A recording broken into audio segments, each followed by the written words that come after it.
Baby Boomer fans, we are Jackie and Janine, the Pfeiffer sisters, and love to talk about the 1950s, inviting you to reminisce with us as we explore experiences of that decade. Grab your favorite malt or Green River, make sure you are wide awake, and get ready to be inspired about the 1950s. Welcome to the 1950s Fun Chat. Hi, friends. Thank you for joining us. Today, number 235 Fun Chat that we have done and recorded, and all these wonderful nuggets of history and close relationships that develop between us and our guests. Has been a wonderful experience for us. And we hope that you, as a viewer, have shared that bond with our guests too. Jackie, what's up today? Hello, folks. Well, what's up is I always like to let you know to go to www.wildthewindmillwatch.com. That's a very informative site. You'll learn about the hosts of today's Fun Chat, and they happen to be the authors of that book that is up there in the corner, While the Windmill Watched: A Slice of Rural America in the 1950s. This is history, folks. If you are interested in history, or even if you're not, we think it's kind of an interesting read. So the Fun Chat has been going now for 5 years. This book was published in April of 2021, and of September of that year, we started these Fun Chats. So we are so grateful to have had guests who have shared the history of the 1950s and sometimes before and beyond. Okay, we'll get started now. Oh, one more thing. If you were interested in all the previous Fun Chats, just go to the website below. So our guest is a member of a several generation family possessing the characteristics of tenacity and creativity. Sylvan Melroe was born on a farm near Gwinner, North Dakota. He graduated from Gwinner High School in 1953 and continued his education at North Dakota Agricultural College, which is now North Dakota State University, where he participated in basketball, track and field, and earned a degree in agricultural engineering and graduated with a ROTC, commonly called ROTC there, second lieutenant Army commission as an Army artillery officer. Sylvan has been a member of the Fargo American Legion Color Guard for 20 years. Sylvan is married to the former Caroline Slindy. They have 3 sons and 5 grandchildren, and they reside in Fargo, North Dakota. So, Sylvan, we do welcome you to the 1950s Fun Chat. Nice to be with you. Thank you. So how did the needs of agriculture help create the Melroe Company, of which you are a family member? Well, it started back in 1927. My dad, his name was Sig, and his brother Ed, or E.G. Melroe, bought the first combine in North Dakota in 1927. And it was a 16-foot platform, straight combine, as we'd call it today. And in 1929, it was a different year, and the grain wasn't curing, so he converted an old binder into a windrower. And now he needed a pickup attachment to pick up the grain, and he bought it from a company in California called Holt Brothers. And they went on to be known as Caterpillar Tractor. So I think they're going to make it. But anyway, he modified that and still wasn't happy with it. So then he made another one. In 1939, he had a heart attack and they amputated his left leg. And he sold the patent to John Deere for $5,000 to pay the hospital bills. So then in 1941, he made what became known as the Melroe pickup. And that went on to be the 50,000th one was made in 66. And they've made several thousand since then. But now, of course, farmers don't swath their grain anymore. It's all done with a straight cut, so the pickup attachment is not there. And then he made the coil spring tooth harrow weeder and an A-frame drawbar that was a real labor-saving thing for farmers. And so that's how the company started. Celia, you had an engineering degree, an ag engineering degree from North Dakota State University now, known as education. Oh, ag education. Ag education. Okay. I'm sorry, I may have said that wrong. Okay, Anyway. what led you to want to be in ag education, where you came from a family whose father was more of an engineer, a creator with farm equipment? Well, when I went to college, I really didn't know what I wanted to do, and other than be in agriculture, and so I started there. And the education thing was, as it turned out, it was a good thing because I took engineering classes and all kinds of entomology classes and biology classes, and it was probably as well-rounded education I could get for what I finally did. Mhm.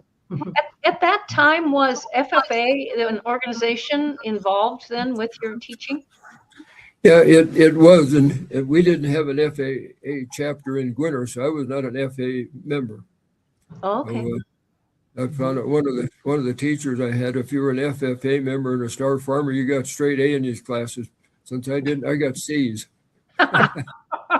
Oh, well, little did he know. Okay. So how has your involvement in the company, tell us what has been your involvement in the company and how has that changed over the years?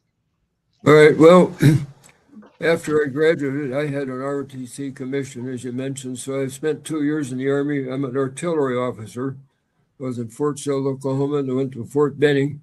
And I almost stayed at Fort Sill as a gunnery instructor. And then the guy called and said, no, we can't, the captain that's teaching the class can't be here for another 2 months. We can't leave for 2 months. We can't justify having 2 people. So there was 50 of us second lieutenants went to Fort Benning, Georgia, and took over the 2nd Infantry Division.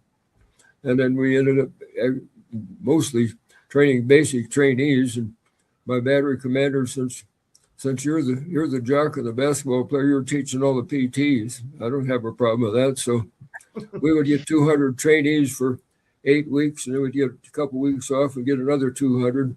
We did that 3 times. So I taught PT to 600 kids in my day. What do you teach? How do you go about teaching gunnery? And or PT. Yeah. Yeah, well, then we got to Fort Benning. We only took 1 unit through artillery. We could have just well been infantry officers. Okay. So we just had. I was in a 155 battery, was a safety officer, and we took 1 unit through 4 weeks of artillery training, and that was fun. But too bad we didn't do more of that. But that's what the Army needed, so that's what we did.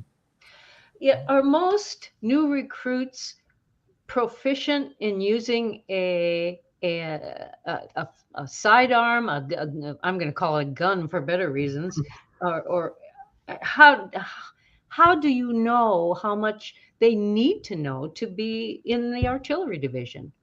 Well, see, we didn't teach them artillery. We were just with basic training with an M1 rifle.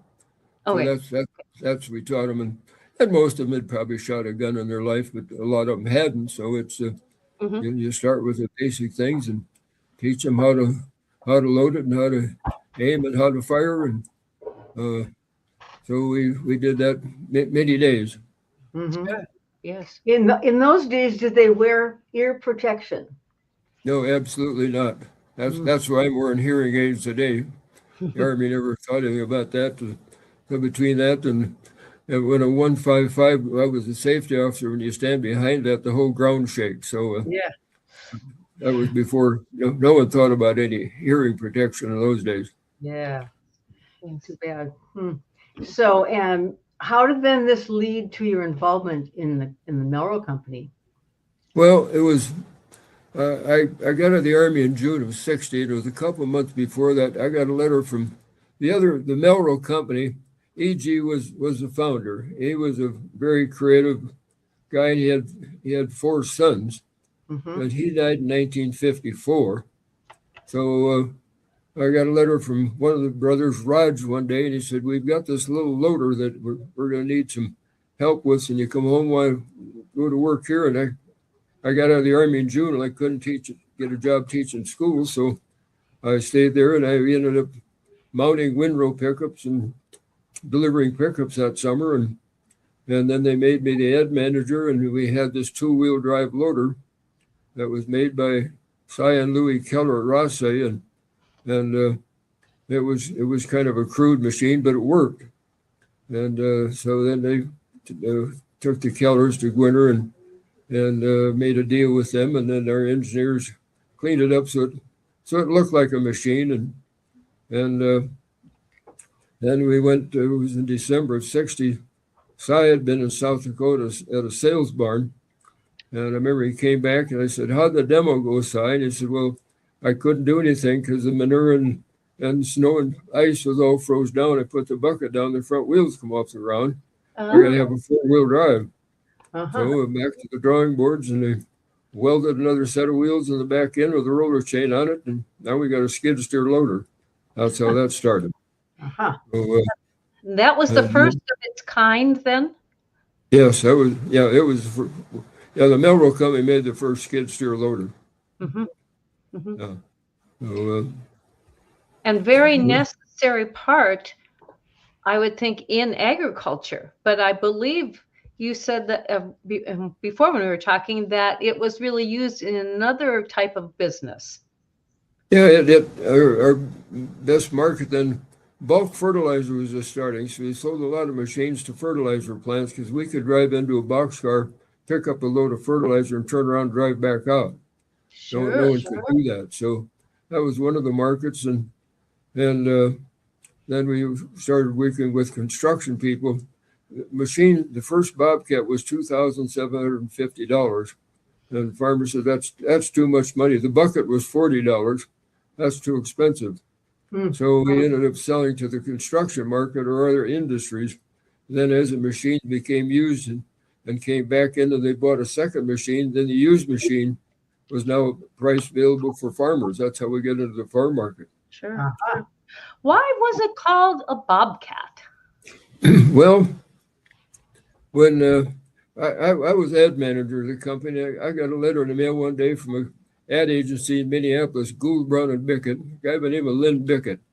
And you probably read something sometimes where I'd like to meet that person. I don't remember what Lynn said, but something got my attention. And so I called him and said, I want to come out and have lunch with you. So I went to Minneapolis, we had lunch. And I'm telling about this loader idea we got. He thought, well, take a look at it. So he came to Gwinner and went back. So the next week I'm going to go make a brochure with him. The only instructions I had, we need something more than Melroe loader. Our farm machinery is red. We don't want it red, so we need a different color. So I left Gwinner kind of early in the morning, and I'm downtown Minneapolis at 9 o'clock. And Lynn started in on me, where's the market for this thing? Well, we're going to have to create it. So it was the fertilizer. And I said, dairy cows are still in stalls or stanchions. But I said, dairy, he said, we'll paint it white. I said, oh, come on, Lynn, I don't want to clean a barn with a white machine. So we talked about that, and then I thought, a white colored car doesn't show dirt as much as a dark colored car. So, okay, we'll paint it white, but I almost killed that idea. But so then he called his secretary and said, bring in a dictionary, and we started looking up animal names. Lion, tiger, cougar, panther, came to Bobcat. So this was in 1961. And I suppose the dictionary, you don't buy a new dictionary every year. They don't print them new every year. So this was probably printed in 55 or whatever. You look up a Bobcat and that dictionary says it's an animal that's tough, quick, and agile. That's there we it. go. That's how it got its name. If you look up Bobcat in a dictionary today, it says it's a North American animal that's 18 inches high and weighs about 45 pounds. Not a good slogan. Tough, quick, and agile, better. Yes. That's how it got its name and the color. Yes. So, And there are other leading equipment companies do not use white, do they? there's I think about 14 or 15 skid steer loaders on the market today. They've all copied the Bobcat, so it's basically paint decals is the difference. Yeah. But I don't know what, and their engineers have done an incredible job. They lead the industry in the skid steer loader business with attachments, and that's how the attachments got started. We started with a bucket, then we needed a manure fork, and then it was a pallet fork. And you go out and make a demonstration, and the guy said, God, if you can just do this, I'd buy one. Well, back to engineering, we needed attachments to do this. There was pickup brooms and sweepers and backhoes, and Now there's, I think, like they must have 50, 60 different attachments. I'm not even sure. Oh my. Because you solved a problem for somebody. Yes. With the requests that people had to say, if it would just do this, or if it would just do this, I'd buy it. Is that an advantage of working with a little bit more family-oriented company in order to achieve that? Well, yeah, when you got a small group like that, you sit down with the engineers and you design this, whatever the guy needed, what his problem was, you figure out what it is and design an attachment to solve this problem. Yes. So you're more flexible. And I mean, a big company like Caterpillar probably couldn't do that, as an example, or John Deere or whatever. They just aren't that flexible. But we're there. You solve one problem one day at a time. You keep going. Yes. Did you have goals? Did Melroe Manufacturing have goals right from the get-go in order to sell equipment outside of the state of North Dakota? Well, it was, see, our farm machinery was all sold in North Dakota, South Dakota, Minnesota. So now when the Bobcat started, because that's where that type of machinery was used. So now when the Bobcat, now we've got to expand our things. So now we hired salesmen in other states and expanded across the country. And we set up other dealers, and we learned a lesson. We first started out trying to find the largest equipment dealer. Well, they wouldn't sell it because their salesmen work on a commission basis. So if you're going to sell a $50,000 loader as opposed to a $3,000 loader, you work on commission. You know which one the guy's going to work on. Yes. So we ended up finding small dealers where the Bobcat was the biggest thing they had. That's how it became successful. But you had to demonstrate that thing, because people looked at it, they didn't believe it. I had people tell me that's a dumb idea, that thing will never sell. So you make a demonstration. I suppose I've made probably at least 500 demonstrations in my life. I guess I've taken everything there is out of a boxcar and backfilled. When you go to a contractor, you ask him if he's got a problem. You ask him how he wants it done, not how you want it done. You do the way he wants it done. Yes. So it was a fun day. Every day was a new day because you had a new problem to solve. Every doctor had a new problem, so you worked with them. And one of the funny things we learned is every industry has its own jargon, the way they talk about things. And we first put a backhoe on it. We had a guy by the name of Jerry Eckbaum that was a really good backhoe operator. He was in New York and went to a cemetery and told this guy how we could drive between the tombstones and we could dig the grave. The guy said, "We don't dig graves, we make openings. And don't you ever forget it." Okay. We make openings. Okay. Yeah. So then was the Bobcat purchased to make openings in that cemetery? Well, I don't know. I suppose the first Bobcat was delivered in January of '62. Okay. So then you just start from there. And it's a fine line between success and failure, because it was a tough sell. And remember, Cliff Melroe was the president, and we got a phone call from him one day and said the yard is white with Bobcats. Either get rid of them or shut her down. So you got busy. Hours a day and finally got it going. The challenge. Yeah, it was. So we had a lot of people. I suppose I used to work 60 to 70 hours a week.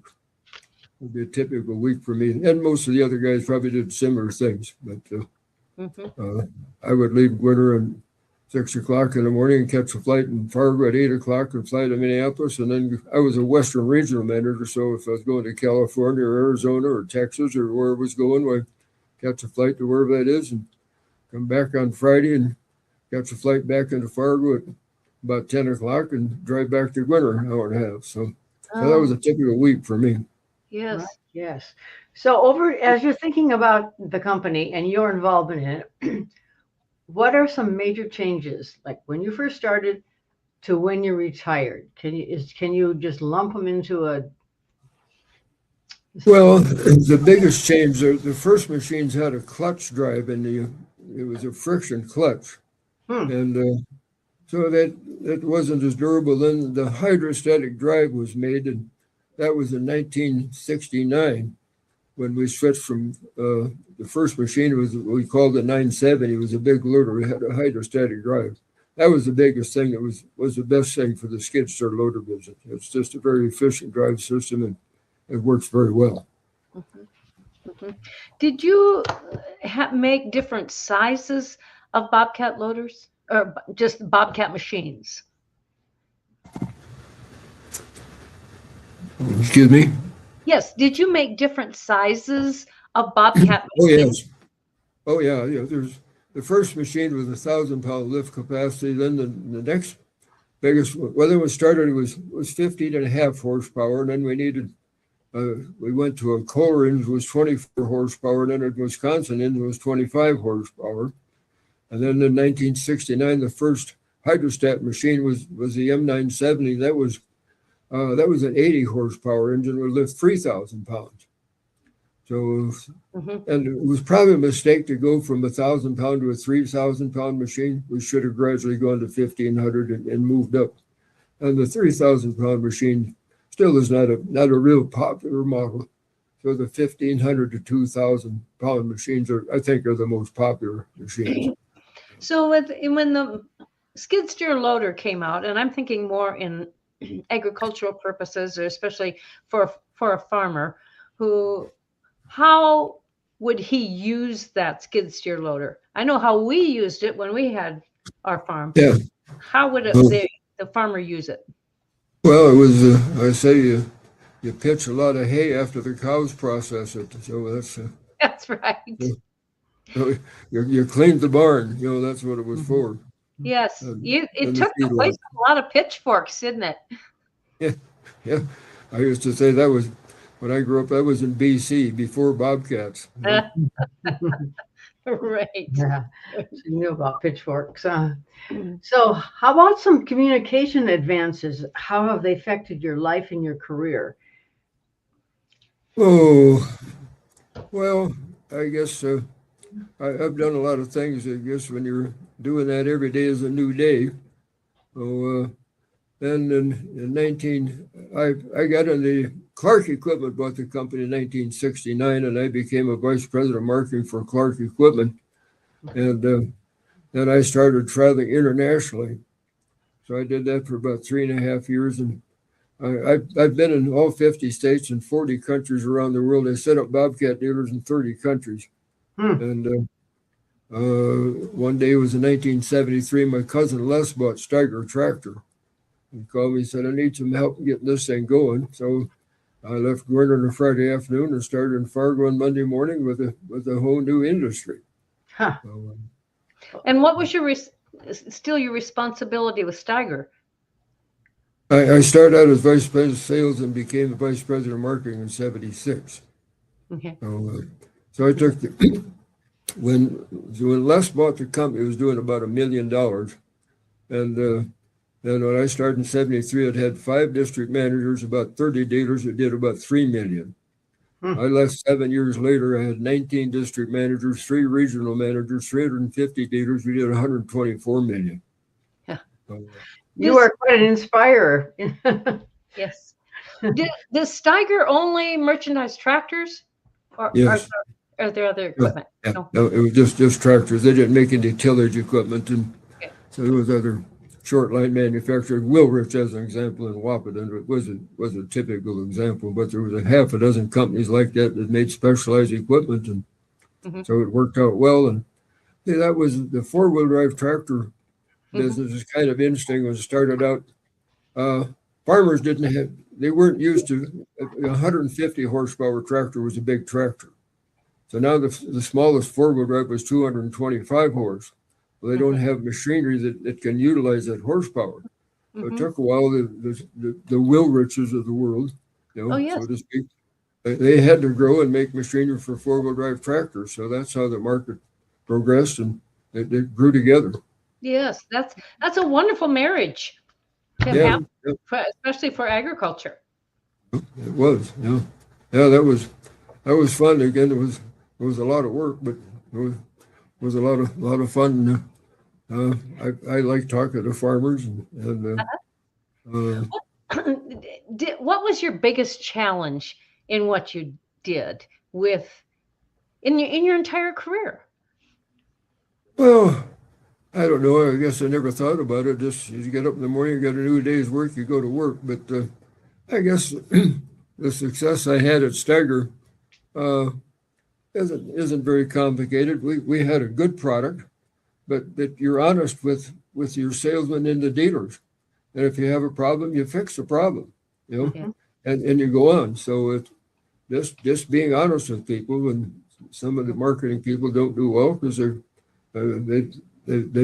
not honest, and that's what you do. You just treat people right and work with them. Yeah, Very good philosophy and anything in life. right. Certainly is. So anything you might want to say about Melroe before we go on to something called the Economic Development Commission of North Dakota? Well, that was in 1984. Al Olson was the governor. This is kind of I was in Boise State in 1952, and I was a counselor in 1956. Al Olson was, as a junior in high school, was in my city. Oh, we my. didn't know then he was going to become the governor. Yeah. So in 1984, because I had left Steiger and was doing some other things, and asked me to take that job. So I went to Bismarck for a year, and I got to go through a legislative session presenting the budget. You kind of know how that works, but until you get on the firing line, you don't really appreciate it. But so it was a great experience. I'm glad I did it, but at the same time, I don't fit well in the public sector. A couple of guys wanted me to run for like a state senator or something, and I don't have the patience to do that. The business world, you make a decision to go on in the public sector, you have to go through the process. And so anyway, Al got defeated in the election in 1984. The tax commissioner was a Democrat. I won't name him, but he sent a letter to all the state newspapers on Saturday. The headlines: "The governor hasn't paid his taxes." Well, then it was a full column in the paper, and Al's dad had died about a year before that, and his estate was in probate. So if you read the whole column, the last sentence, the governor has a refund coming. Well, nobody read that. So that's how George Sinner became governor. And Oh, that's my. just being honest with people, right? That slogan. Yep. Yeah, it wasn't necessarily a part of that situation. Yep. So then it was probably about the first couple of weeks I was there, somebody started the rumor. I guess in Bismarck, the economic development thing is a big deal for some reason. It's one of the only appointed jobs that the governor has. And so any of the rumors started that he was going to fire me. He called me, no, I want you to stay on. You're my economic development director. So then I suppose it was about the middle of February, the rumor started again that I was going to get fired. And he said, no, you're my economic development director. So then it was about the end of April. I never moved to Bismarck because my wife had a business here in town, and I knew that could be a temporary job. So I got home, it was about 8:15 on Friday night, and a guy called me that he had had lunch at a restaurant, and there was 3 Democrats there. I won't name them. Anyway, the head of the Democratic Party said, "We got to get rid of that Melroe. He's getting too many things done." So 2 weeks later, I was fired. That's how That I may got or may fired. not have been true, but That's politics. That's how it works. And yeah. And you were I only don't doing, fit into that mold very well. So you were doing just what was asked of you, and you are a go-getter. So that should have been the expectation with you. well, I sold the state a $650,000 computer. And when I started that job, I took Laurel Lofsgaard, the president of NDSU, and Joe Stanislaw, the dean of engineering, to lunch. And I said, I'm going to take this job in Bismarck. Who do we know that could start a company or bring a company to North Dakota? And Laurel said, the guy in Bella City, the name of Bob Perkins. He was the senior vice president for control data. And that was kind of a hot computer company at that time. So we went to Minneapolis and had a meeting. And we get to lunch, and Bob Perkins said, you guys called the meeting and we put on the show. What are you doing here? I said, Bob, I'd like to have control data move all their plants in North Dakota. So we laughed, of course. And then Joe came up with this idea that at that time in 1984, the computers were just really getting started. So we got all these little manufacturing plants in North Dakota. None of them have computers. Joe said, if we had a mainframe computer, I've got all these grad students who are looking for a project, they could go out and spend a day or a week or a month with a company and get them up to speed in the thing. And so we worked with control data, and this was a computer, and it was supposed to be been a dead deal. Earl Strindon told Harley Kingsbury wanted that computer killed. And anyway, they called me one morning and said, why don't you over to the Capitol talk about the computer? And I said, fine. When they want to do that? They said 10 o'clock. That's a quarter to 10. So, a lot of prep time. Yeah. I went there and there was 22 people in that meeting, and I got questions from most of them. I just answered the questions. So the next morning I was up to Capitol, and Earl had talked to Kingsbury, and apparently had where it was. And so I didn't know what happened on the votes. When I got back to the office, I had one of my guys call over there, and they said that Earl had instructed him to kill the computer, and the vote went 22-0 in favor of it. So, Yes. so I guess I get a good job of selling. Again, it was just being honest with people. Excuse me. Well, and the rest kind of is history after that, and the importance of what you did and helping to develop industry in North Dakota. For sure. Yeah. Well, it's been a lot of fun. I guess I've done things that probably not many people have done, but I've enjoyed doing it. I've met a lot of good people in my life. I know that. Mm-hmm. Yes. All over the world. Still, you had a life before you started with Melroe. Tell us about that, and especially your family life, please, if you would. Well, I grew up on a farm, and I stayed out of school as a first grader to run that combine. Oh. And this was 1941. And the combine had its own engine that started the thrashing part, but it was a pull-type combine. So anyway, it was in 1941. You couldn't get a hired man, and I was a first grader, and we had some millet that needed to be combined. Dad said, you got to stay home. So I stayed out of school as a first grader to run the combine. So so I've been around machinery for a while. Yeah. Was there ever any safety precautions that you were expected to adhere to when you were around machinery? No, you're on your own. Yeah, just be careful. Yeah. No, there wasn't any safety classes and stuff like that, and or hearing things. In those days, you just did it. So, so I stayed out of school every year in 1949. Then we bought a different combine. By that time, now I'm driving the truck hauling grain. So. Mm-hmm. So did you ever go to school part of the year, your first grade year? What was that? Did you go to part of your first grade year? You just didn't start it because it was harvest season? Or yeah.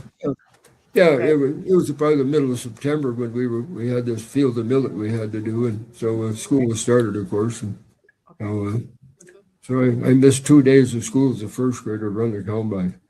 Oh, well, that I've been around machinery for a while. So, Sil, when you started school, did you learn to read in first grade with the Dick and Jane series, or did you know how to read before you went to school? Well, it's I've thought about that, and what parents do to kids today with kindergarten stuff. We didn't have kindergarten, No. So I don't know. I guess I could count, but I'm not sure how well I could read before I started school. But I had a really good teacher that taught phonics. I don't teach phonics today. I'll do it. Yes. He taught me phonics, so I can read about any word unless it's something that's different, pronounced different than what it reads. Yes. But and I think when you have an understanding of phonics, it makes reading fun. You can understand those words or sound out those words, interpret those words easier, having had a phonics background. Well, I agree, and why they stopped teaching phonics is, doesn't make any sense to me, but I hear once in a while where it's kind of coming back, but I don't know if it really is. But so anyway, I went to grade school and high school, and we were small. There was only 36 kids in our graduating in the whole high school. I had 7 in my graduating class. Mm. It was a small school, but I played basketball, and so one day. Tell us about some of those basketball games in high school. Well, we were a Class A school, so we won our district every year, and I guess I was a high point. I played defense. That was kind of my deal. Okay. And so when it was, I suppose after a basketball game, there was a couple of 3 guys in town asked me if I was going to go to college, and I said, yeah, I'm going to go to NDAC and play basketball for the boys. And they all laughed at me and said, you're not good enough to play basketball in college. So anyway, when I started there in the fall of '53, I was in the Gold Star marching band for a while. I played trumpet. So then there was an announcement in the Spectrum that tryouts for basketball is Monday, and there was about 100 kids that tried out for the freshman team. At that time, there was a freshman team and not varsity.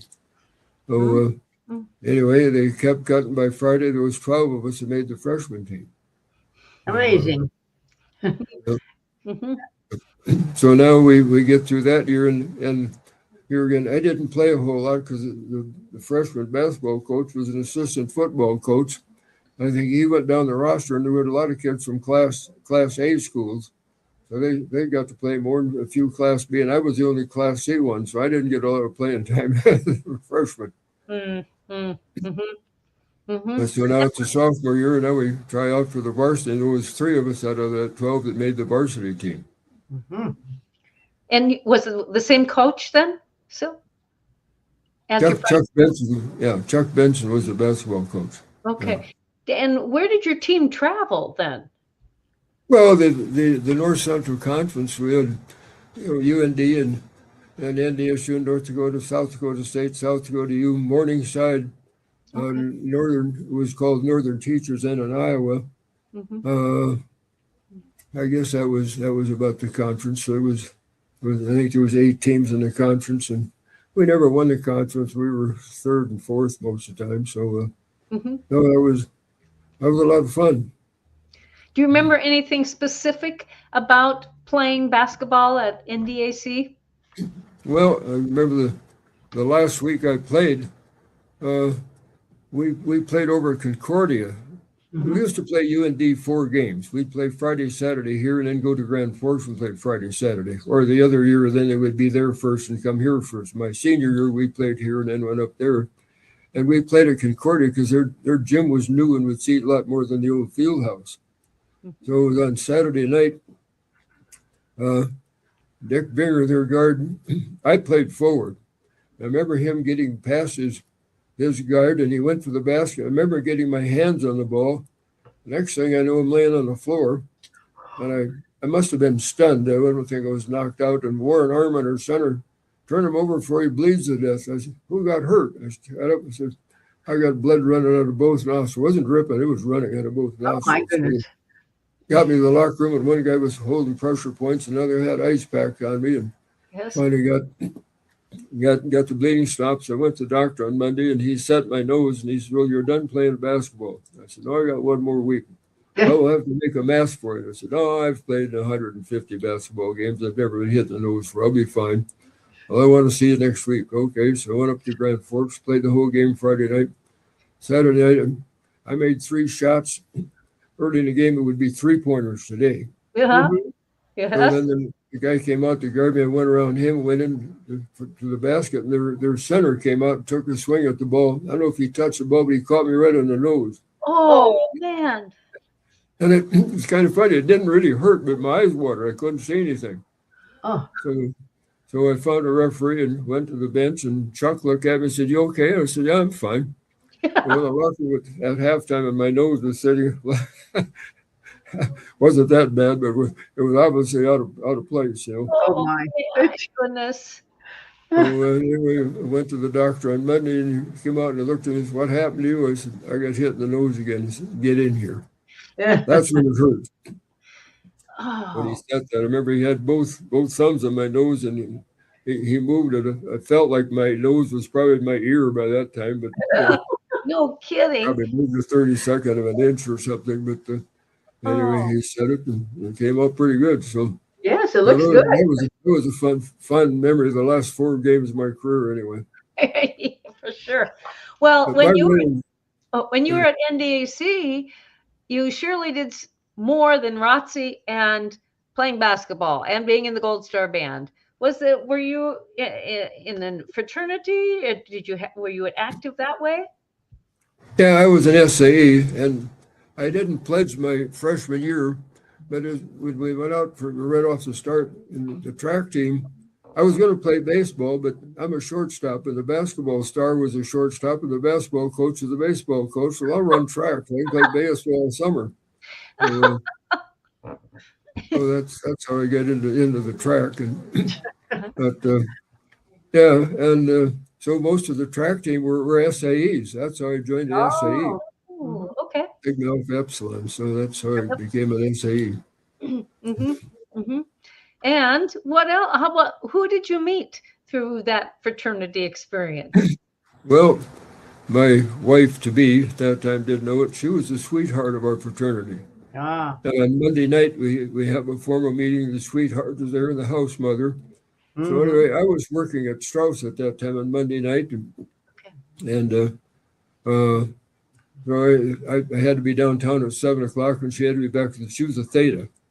I gave her right back to the house, and it was the end of the winter quarter. I said, "You have any more tests?" And she said, "No, I'm done. I'm going home tonight to Velva." How are you going home? I catch a train at midnight.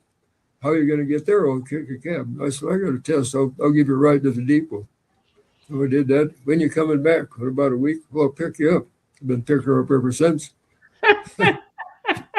Pretty slick still. You're pretty slick. Well, we had a whirlwind romance, so that was in February, and so now it's about the end of May. We had our term party at Detroit Lakes. So now she gave up her crown for the new sweetheart. Mm-hmm. I took her out the car and said, "You gave up a crown for your head. How about one for your ring, diamond for your finger?" So that's how we got engaged. So Did you already have must have that? worked. Did you already have that diamond picked and ready to put on her hand? Oh yeah, at that time I did, sure. Yeah, I hadn't met her folks yet at that time, so her folks came down. She graduated in the spring, and so that's when I met her folks. So that was it's kind of funny. She's a very pretty girl, but I didn't fall in love with her because she's a pretty girl. And I to this day I don't know why, other than the good Lord or some little bird said you need to marry that girl. Okay. Yes. Yes. What a And we've what a been married wonderful 67 years. Good for you. Okay, yeah. And has she ever shared with you what attracted you to her? Or her to you. Yeah, her to you. I'm sorry. I didn't give her a choice. You just swept her off her feet, huh? Wonderful. This is I a great. guess must have had kind of the same feelings. Like I guess this is the way it's supposed to be. Meant to be. Yes. Yeah. Yes. Yeah. That's good. How was it when you were gone so much with your job that she was able to maintain a home and your family? What sort of characteristics does she have to do that? Well, we have 3 sons, and they're all very good young men now, of course, and I give her credit for raising and set the standards for our family. And she grew up on a farm like I did. She used to milk cows, and but for some reason she likes to do things right, do it classy. That's a good way to That's what we did. Yeah. So I would be gone 3-4 weeks at a time, and come back and home for a couple of weeks and go for another couple of weeks. Yes. Yeah, when you go to a foreign country, you have a passport you have to stamp, and so you get a book, and my book Let's see if I can get this out here. I ran out of pages, so they put some The customs extensions in it. the customs people really must have gotten acquainted with you. What's that? I think the customs people must have gotten pretty acquainted with you. Well, when you go to a different country, it's a different. You're in a different. You're there Right. for 2 minutes or whatever, and you go through. And we had little tie tacks made of a Bobcat. They were this maybe like a 1/4 inch or 3/8 of an inch. They were small ones. So I had to have a bunch of those laying on top of my briefcase, and I would open that first one so this custom guy would look at it, and so I'd give him one. So then I'd give one to the guy next to him and said, "Okay, you're good to go through." That's how I went through customs. Pay him off with a gift. Yeah. Good for you. Good for you. Well, Yeah. Sil, I think life has treated you very well, and you have treated life very well. Honesty. Yes. Thank you Well, so it's Thank you so that- very much for joining us today. This has Yeah. been fun to We get to okay. know the story. Yeah, I've done things that probably not too many people have said.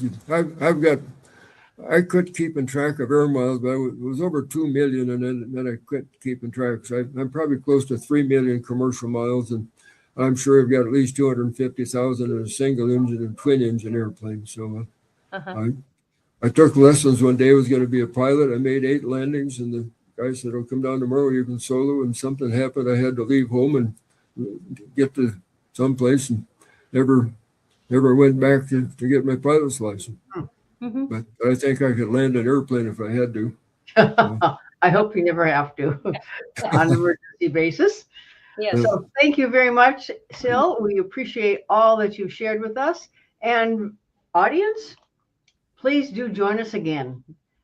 Tell your friends, even your relatives, about this 1950s fun chat. So until next time, toodaloo. Bye-bye.